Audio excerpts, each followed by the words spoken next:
Magandang hapon po. Pinaulanan ng mga bala ng North Korea ang isang isla sa South Korea. Base sa ulat ng isang South Korean TV station, patay sa insidente ang isang South Korean Marine habang dalawang iba pa ang sugatan. Ayon naman sa military officials, ang naturang isla ay malapit sa western border kung saan mahigit 1,000 residente ang nakatira. Nasunog ang ilang gusali at gumanti naman ng mga putok ang South Korea. 4 na sundalo rin ang nasaktan. Inutusan na raw ni South Korean President Lee Myung-bak ang mga opisyal na tiyaking hindi lalaki ang sitwasyon. Naganap ito sa gitna ng tensyon kaugnay sa development ng nuclear program ng North Korea at 1 buwan matapos i-anunsyo ni North Korean leader Kim Jong II na ang kanyang anak na si Kim Jong-un ang kanyang tagapagmana.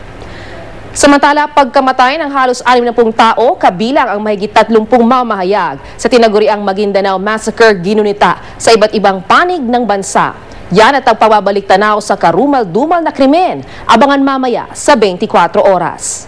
Mula sa tahanan ng katotohanan, ako po si Lala Roque. Unang anibersaryo ng Maguindanao Massacre ginunita sa mismong pinangyarihan ng krimen. Seguridad, todo higpit. SUV sumalpok sa concrete barrier sa Pasig. Driver na umano'y lasing, nakainitan pa ang mga pulis. At Jeff Eigenman hindi pasado sa tatay ni Carla Abellana na si Ray PJ Abellana. Tutukan sa 24 oras dahil hindi natutulog ang balita. Mamaya pagkatapos ng bantatay at bago ang Survivor Philippines Celebrity